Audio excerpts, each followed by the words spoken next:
my friends. Yours truly, Rockin' Dave, the real deal, North Fort Myers, Southwest Florida. And I'm going to do a little bit of a demonstration on how I warm up in my classical / flamenco style playing. As you can see, it is much different than it is, flat picking. So I've analyzed after someone had made a comment that my hands sometimes will move differently when I pick. And I come to the realization, well, the reason why is because I also play this style of music. So sometimes I'm picking and my hand, my wrist is cuffed, Sometimes it opens up. So a lot of times it's like this. A lot of times it almost looks like that. Part of that is because of when I'm playing this style of music, if you could see how my hand is basically, it's in that curved position. It's because I also do this style of playing. So my style is not one-dimensional per se. Obviously, I'm doing a lot of different things. Now, when I do a lot of my practice on my scale runs and melody lines, a lot of times I'm using 3 notes per string. So in this situation, I'll use my index, middle, and ring finger, also known as I, M, and A. Thumb would be P. So in classical guitar, and sometimes your pinky is known as either A or not A, but C. So it's P, I, M, A, and C. But I very rarely use my pinky. If I'm going to do it backwards, if I'm going to get that type of effect, then I'll do something like that. Even when I'm doing my Roscanos technique, I mean, I can feel I'm using it, but it's not, intentionally. So it's because it's there. Now, let me give you a really quick rundown on when I am training my right hand to go across, strings, and let's say in an arpeggiated way. I use, I think this would be a major 9th arpeggio. So really the note is, in this case, I'm on the 7th fret position. So my root note is going to be a 7th fret, and what I do is I move this around. This form will be started on the 7th fret, and I do that twice.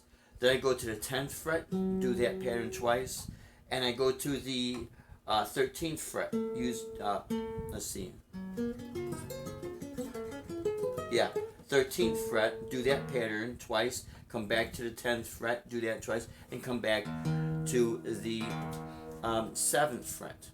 And basically, this is what it's going to look like. It's kind of like taking a major 7th chord in this form, but then just adding on the same fret as your middle finger here, which would be your 7th fret, adding that E.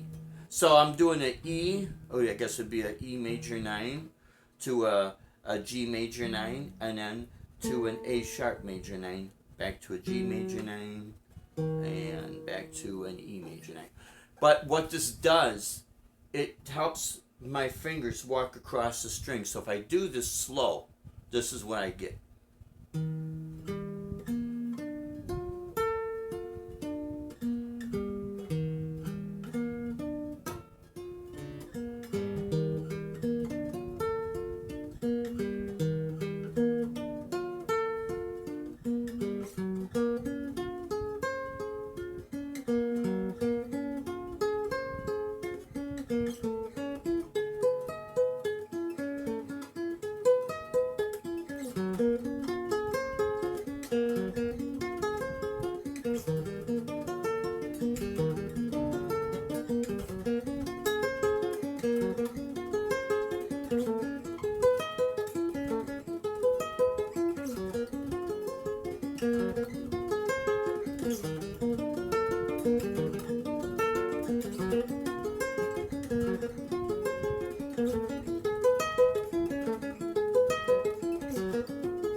So you can see what's happening with my right hand. That's why sometimes when I'm picking, it's going to look like I'm, holding it maybe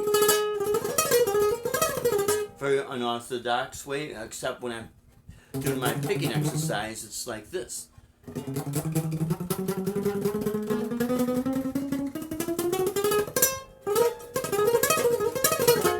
So you see what happens here is I'm kind of, when I'm doing my picking,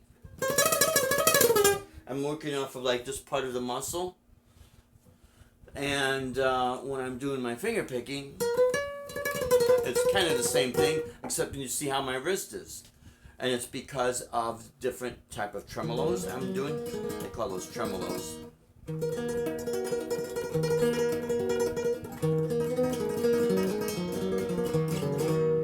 So you can see this is why. Now, getting back with that major ninth, if I just take it as a major seventh, I'm going to show you another way that I warm this up a little bit here, is I take this, and instead of going like this, there's one way if I wanted to do that to concentrate on my right hand.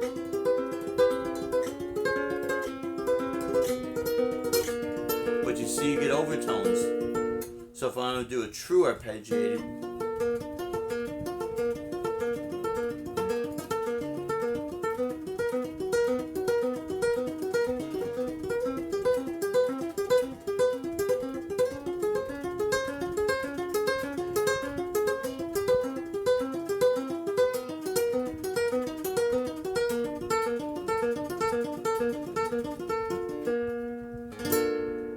so, and it's not really super fast. I'm just trying to be more accurate than, speed.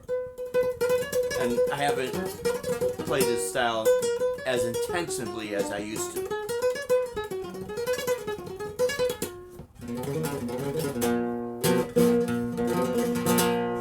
Okay, so you could see, with a lot of focus, then, what happens, I don't used to pick, and I'll go over this for, long periods of time. But in between that, I'll go over my scales with the pick. Now, getting back to playing melodies, 3 notes per string, what I do is I warm up, or, practice with, be a G major / E minor scale. But what I do is I don't, in this situation, I don't play the low E or the A strings. I just play the scale from the D, G, B, and high E strings. Now, this is how I do this. This is like connecting your modes. So, form 1 is going to look like this. Then I jump with my pinky. So you see I'm coming up the scale. Jump to the next form with my pinky. Go extending upwards with that form, jumping with the pinky, and coming back down, descending. Now what this does, it gives my index finger equal lead, as a lead, lead finger, lead note. When I jump to play descending, now my pinky becomes the lead finger. So I'm really getting good motion back and forth.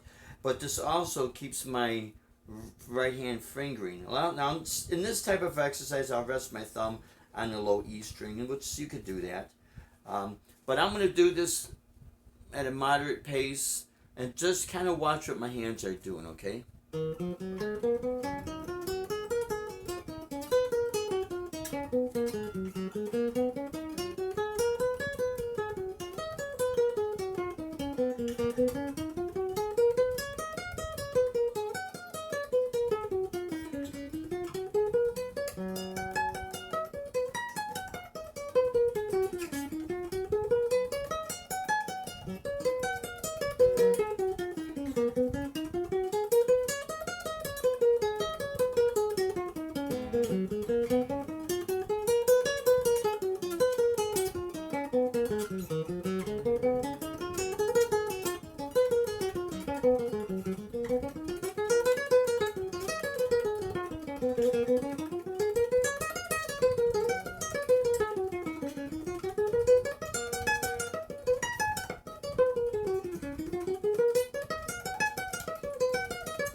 Now I'm kind of rushing through this to show you that what I do is to bring it up to certain speeds. But normally when I'm in a very serious practice routine, I'll set my metronome at a certain tempo, usually slow, maybe like this slow, 160 beats per minute, da da da da, and for 10 minutes solid, just go up and down at that pace, and then speed it up a little bit, and continue on like that.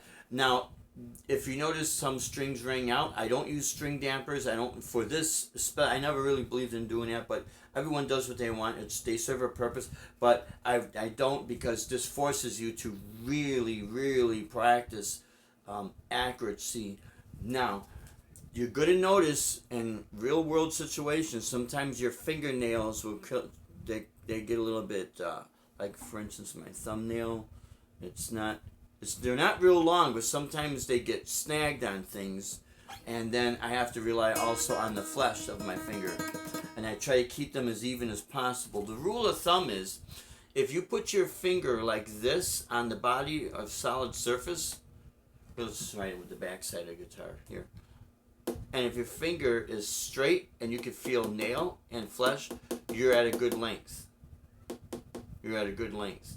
If it goes too much like this, your nail's too short. If it goes like this, your nail's too long. This is going to make a huge difference, because when you're doing fast tremolos, or just say anything like this, but you'll get unevenness. And then what happens is, if you're so used to your fingers being long, being that far away from the string, and you pop a nail, then all of a sudden your fingers are going to come down in. You're going to put a lot of stress right in that top muscle, because it got so used to being so far away. I don't know if you guys could see that, but so far away, and then you push in more, then you get stress. So it's real important, if you're going to do classical guitar, to maintain your hands, because trust me, especially you start booking very important shows, if you're using a looping pedal, that's going to really be your only saving grace. But if you're doing a lot of pieces that is a straight classical, there's no room for error. So you're going to find out real fast how well you have to take care of your hands, and then be conscious on where you're going to strike the note to get a more metallic sound back by the bridge, and then by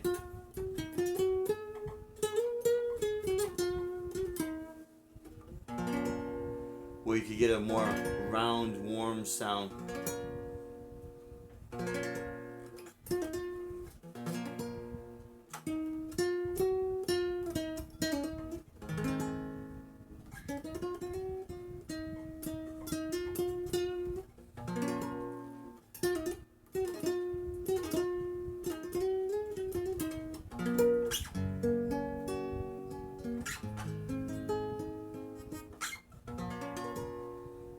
So I hope this is kind of helpful so you can see what my hands are doing here, and review this video as many times as you need to, because this is a much different style of music you're playing. I really don't see a lot of guitar players who are crossover musicians, meaning they play different styles, really talk too much about this type of practicing and what goes on with your right hand.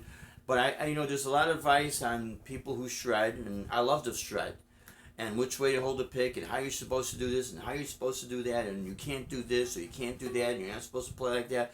You really have to look at what do you personally do. And again, this is why I wanted to sit like this, so you could see what's going on here. Because I'm not a one-dimensional guitarist. There's many styles I play, so I have to accommodate for what I do, and I love playing this style. So again, when someone tries to tell me, oh, you're not supposed to hold the pick like this,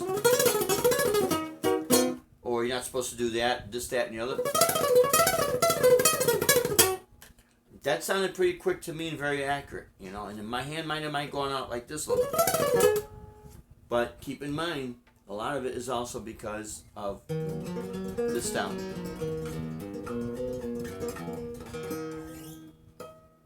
Okay, my friends, I hope this has been helpful. I know it's a little bit of a longer video, but this way you could see exactly what's going on.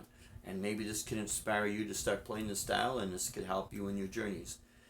Learn from as many people as you can, but discipline yourself and practice. It's more than just dedication and devotion. Discipline is really what gets you there. Playing things slowly and as accurately as possible. If you could play very accurately at a slow pace, when you speed it up, you're going to sound very accurate. Your notes are going to pop out. That is the secret. Slow and accurate brings you to fast and accurate, if that's what you want. Okay, my friends, again, thanks for watching and all your support. Till next video, you stay safe, you stay true, rock on, and God bless you. Thanks for watching.